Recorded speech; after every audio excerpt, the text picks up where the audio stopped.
Hi friends, welcome to Leela Kids channel. இந்த video பதிவில் நம்ம பார்க்க போகிறது 10th ஸ்டாண்டர்ட் தமிழ் உரைநடை இயல் 3 பகுதி 3 கூடுதல் வினாக்கள் பலவுள் தெரிக. தம் வீட்டிற்கு வந்தோரை முகமலர்ச்சியோடு வரவேற்று உணவும் இருக்க இடமும் கொடுப்பது டேஷ் பண்பு ஆகும். ஈகை விருந்தோம்பல், பாராட்டும் பண்பு. கொடை. விடை விருந்தோம்பல். விருந்தே புதுமை என்று கூறியவர் டேஷ். திருவள்ளுவர், கம்பர், தொல்காப்பியர், இளங்கோவடிகள். விடை தொல்காப்பியர். மோப்ப குழையும் அனிச்சம் என கூறும் நூல் திருக்குறள், தொல்காப்பியம், சிலப்பதிகாரம், புறநானூறு. விடை திருக்குறள். சிலப்பதிகாரம் எனும் காப்பியம் பாடியவர் டேஷ். சீத்தலை சாத்தனார், உமறு புலவர், கம்பர், இளங்கோவடிகள். விடை இளங்கோவடிகள். கோடிட்ட இடங்களை நிரப்புக. தனித்து உண்ணாமை என்பது தமிழரின் விருந்தோம்பல் பண்பின் அடிப்படை. கல்வியும் செல்வமும் பெற்ற பெண்கள் விருந்தும் ஈகையும் செய்வதாக கம்பர் குறிப்பிட்டு உள்ளார். மருந்தே ஆயினும் விருந்தோடு உண் என்று பாடிய புலவர் ஔவையார்.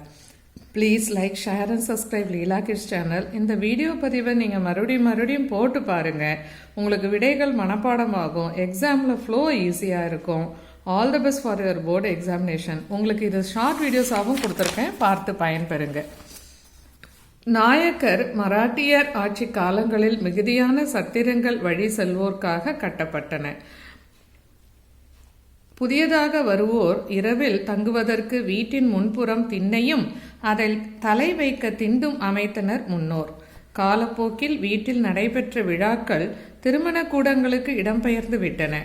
அமெரிக்காவின் மினிசோட்டா தமிழ்ச்சங்கம் வாழை இலை விருந்து விழாவை ஆண்டுதோறும் கொண்டாடி வருகிறது. கலிங்கத்து பரணியின் ஆசிரியர் செயங்கொண்டார். பெருநாராற்றுப்படை 10 பாட்டு நூல்களுள் ஒன்று. இல்லறம் புரிவது விருந்தோம்பல் செய்யும் பொருட்டே என்கிறார் வள்ளுவர். உண்டால் அம்ம இவ்வுலகம் இந்திரர் என்ற புறநானூற்று பாடலின் ஆசிரியர் கடலுள் மாய்ந்த இளம்பெருவழுதி. விருந்தோம்பல் என்பது பெண்களின் சிறந்த பண்புகளில் ஒன்று. வறிய நிலையிலும் விடைக்காக வைத்திருந்த திணையை உரலிலிட்டு குத்தி எடுத்து விருந்தினருக்கு விருந்தளித்த தலைவி பற்றி கூறும் நூல் புறநானூறு. விருந்தினரை பேணுவதற்கு பொருள் தேடு தேவைப்பட்டதால் இரும்பினால் செய்த பழைய வாளை அடகு வைத்தான் தலைவன் என்ற செய்தி இடம்பெற்றுள்ள நூல் புறநானூறு. விருந்து புரிப்பது குறைந்ததால் சத்திரங்கள் பெருகின. பொறுத்துக. கலிங்கத்து பரணி செயங்கொண்டார். கம்பராமாயணம் கம்பர். சிலப்பதிகாரம் இளங்கோவடிகள். திருக்குறள் திருவள்ளுவர். பெருநாராற்றுப்படை 10 பாட்டு. புறநானூறு 8 தொகை. விடைக்கேற்ற வினா அமைக்க.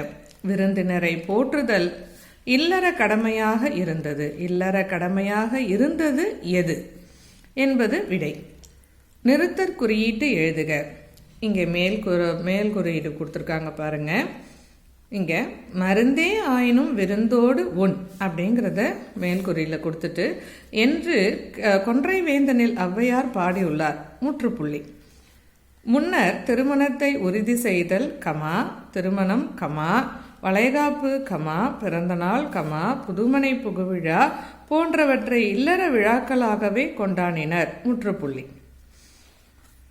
உரைப்பத்தியை படித்து வினாக்களுக்கு விடை தருக.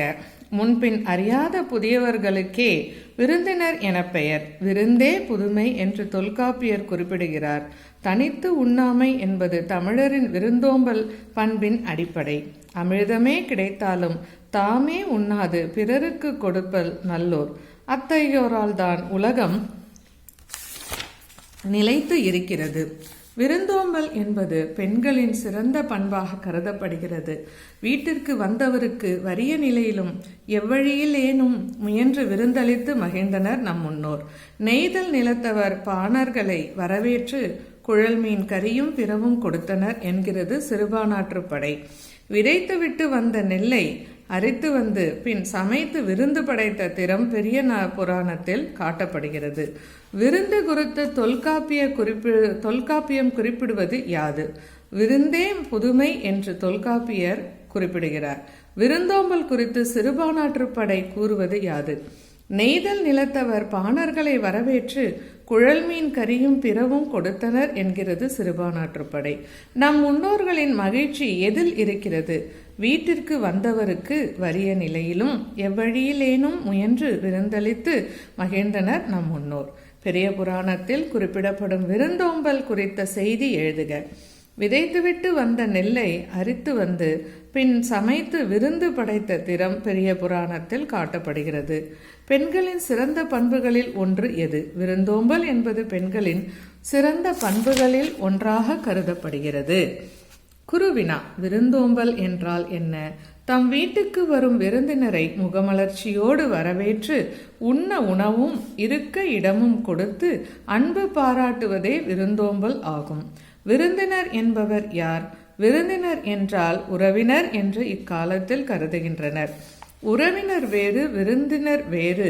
முன்பின் அறியாத புதியவர்களுக்கே விருந்தினர் என்று பெயர். விருந்தே புதுமை என்று தொல்காப்பியர் கூறுகிறார். உலகம் யாரால் நிலைத்திருக்கிறது என இளம்பெருவழுதி குறிப்பிடுகிறார். தனித்து உண்ணாமை என்பது தமிழரின் விருந்தோம்பல் பண்பின் அடிப்படை. அமிர்தமே கிடைத்தாலும் தாமே உண்ணாது பிறர்க்கும் கொடுப்பர் நல்லோர். அத்தகையோரால் தான் உலகம் நிலைத்திருக்கிறது என்பதை உண்டால் அம்மை இவ்வுலகம் இந்திரர் அமிர்தம் ஏவதாயினும் இனிது என தமியர் உண்டாலும் இலரே என்கிறது புறநானூறு என்று கடலுள் மாய்ந்த இளம்பெருவழுதி குறிப்பிடுகிறார். குடும்ப தலைவியின் பண்புகளாக நற்றினை கூறும் செய்தி யாது? விருந்தோம்பல் என்பது பெண்களின் சிறந்த பண்புகளுள் ஒன்றாக கருதப்படுகிறது. நடு இரவில் விருந்தினர் வந்தாலும் மகிழ்ந்து வரவேற்று உணவிடும் நல் இயல்பு குடும்ப தலைவிக்கு உண்டு. இதை அல்லில் ஆயினும் விருந்துவரின் உவக்கும் என நற்றினை குறிப்பிடுகிறது. வந்த விருந்தினரை தமிழர்கள் எவ்வாறு வழியனுப்பி வைத்தனர்? பண்டை தமிழர்கள் வீட்டிற்கு வந்த விருந்தினரை திரும்பி செல்லும் பொழுது அவர்களை பிரிய மனமின்றி வருந்தினர். மேலும் வழியனுப்பும் பொழுது அவர்கள் செல்லவிருக்கின்ற 4 குதிரைகள் பூட்டப்பட்ட தேர் வரை 7 அடி நடந்து சென்று வழி அனுப்பினர் என பெருநாராற்றுப்படை கூறுகிறது. காலின் 7 அடி பின் சென்று என்பது பெருநாராற்றுப்படையில் கூறப்பட்டுள்ளது. சிறுவினா, கண்ணகி ஏன் வருந்தினாள்? கோவலனை பிரிந்து வாழும் கண்ணகி அவனை பிரிந்ததை விட விருந்தினரை போற்ற முடியாத நிலையை எண்ணியே வருந்தினாள். கொல்லோர் சிறப்பின் விருந்தெதிர் கேட்டலும் இழந்தென்னை என்று சிலப்பதிகாரத்தில் கூறப்பட்டுள்ளது. சங்ககால விருந்தோம்பல் எவ்வாறு இன்று மாறிவிட்டது? ஏன்? கால மாற்றத்தால் புதியவர்களாகிய விருந்தினர்களை வீட்டுக்குள் அழைத்து உணவிடுவது குறைந்தது. விருந்து புறப்பது குறைந்ததால் சத்திரங்கள் பெருகின. புதியவர்களை விருந்தினர்களாக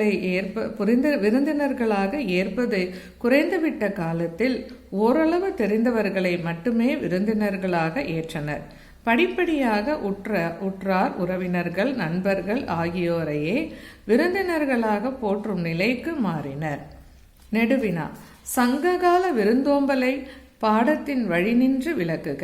சங்க இலக்கியத்தில் விருந்து வீட்டிற்கு வந்தவருக்கு வறிய நிலையிலும் எவ்வழியிலேனும் முயன்று விருந்தளித்து மகிழ்ந்தனர் நம் முன்னோர்.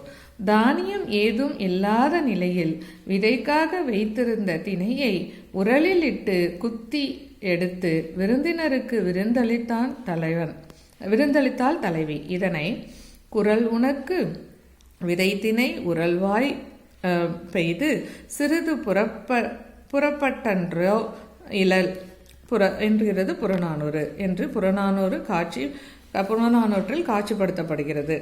பொருள்களை பணயம் வைத்து விருந்து.